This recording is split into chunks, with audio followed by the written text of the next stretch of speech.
I'm a researcher, and as it often happens, I'm asked to express my opinion on different issues. And I'm doing my best in saying what my opinion is. I'm acting as an expert. Probably you know this role. All of you can be occasionally in this role.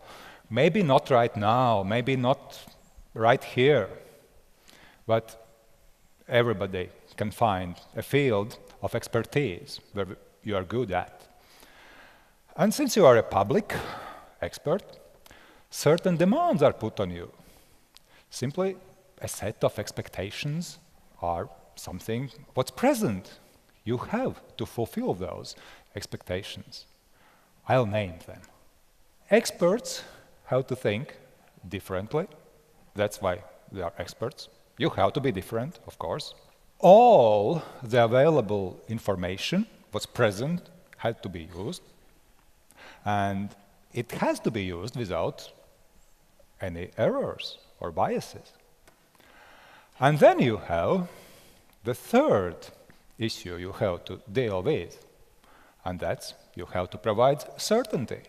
I mean, if we are asking something to an expert, what we are willing to hear, that's a certain answer.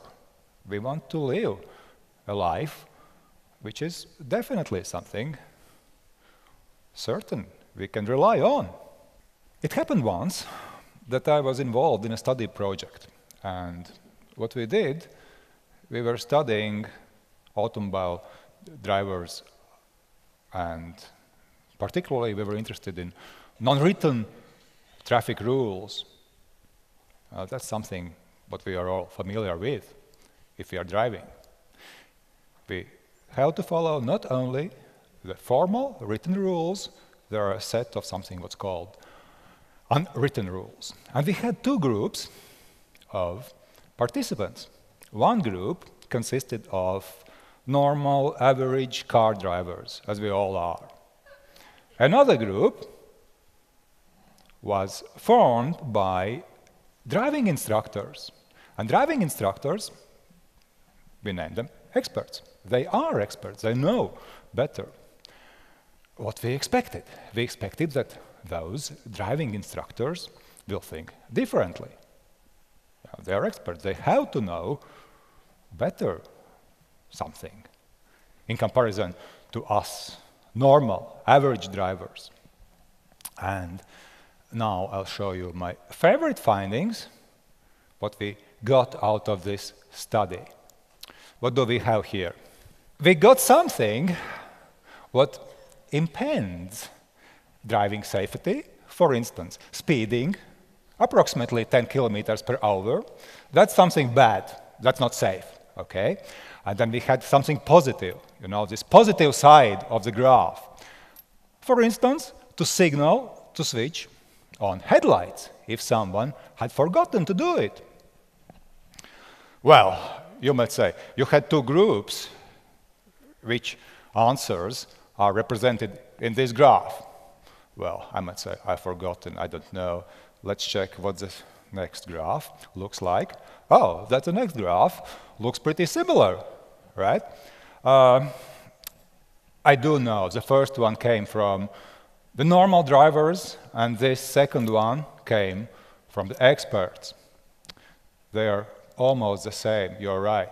Here you can see those graphs on the same slide.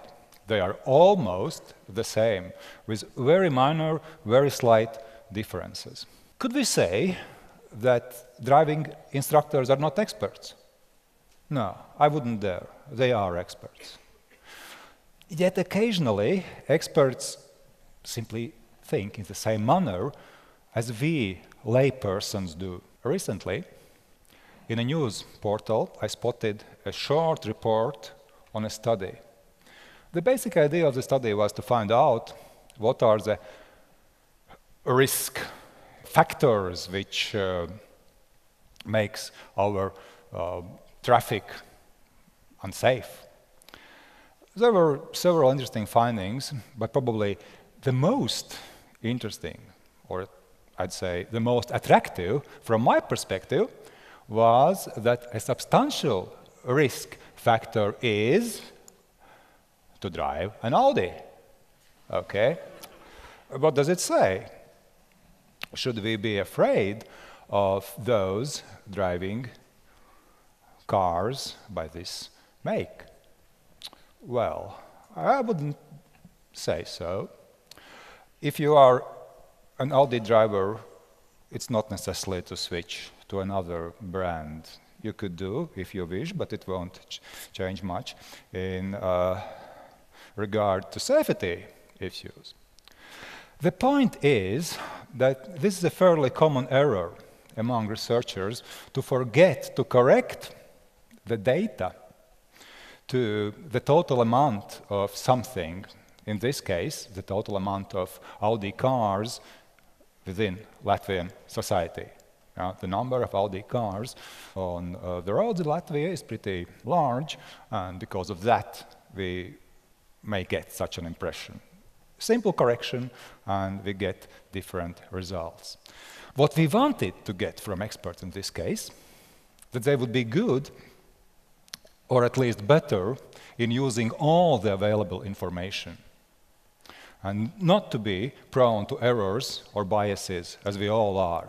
We all are human beings, and it's pretty human to err. It's pretty human to be catched by different kind of biases.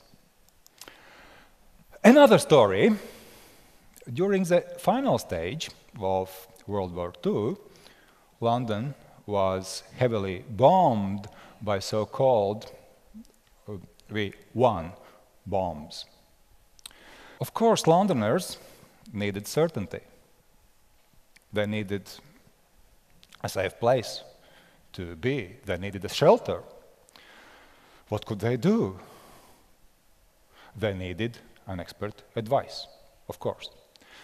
And one of the possibilities what experts could do, and they did it, a nice and simple solution, was to draw maps. Here you have a map of London, and those spots represent places where bombs hit London. Is there any solution? Could we find safer places? Well, there is a solution, or at least experts during that time supposed that there is. If you simply draw two lines, one horizontal and one vertical, you can find this corner, upper right corner, where you have much fewer of those bomb spots. And probably it turns out that that's a safer place. Yeah? You can find a shelter there. Seems to be fairly easy to be an expert, right? Was it the right solution? A short answer is no, but I can give you also a longer one. Those two lines gave no more than illusion of a safe quadrant, so to say. Okay? I could draw two other lines, diagonal lines, and in this case, you don't get what you are expected. You don't have any safe place anymore. Okay? Simply by drawing two lines, you can show that certainty, in this case, is not available. And that was what I expected from the experts. After what I've been saying, is it possible to list qualities of a real or of a good expert? A short answer would be yes, at least to some extent. Okay. I'll name a few qualities. First of all, experts have to challenge. They have to challenge audience, and very often they have to challenge themselves. They have to provide alternative hypotheses, alternative explanations. And that's something what we very often forget. The point here is that what we are looking for, it's a kind of knowledge, what usually we call what to think and you can call that's a fish. That's what we are willing to get from the experts.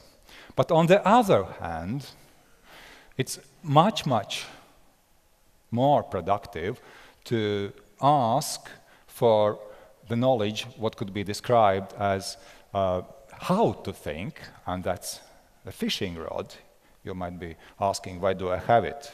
You know, it was very convenient to point to the right places at the graphs, but you know this saying, teach a person to fish and you'll give him or her food for the lifetime. That's the point. And of course, occasionally we have to pay for this way of thinking by our certainty. Okay? We get knowledge by paying by certainty, but it's well worth this price. Thank you.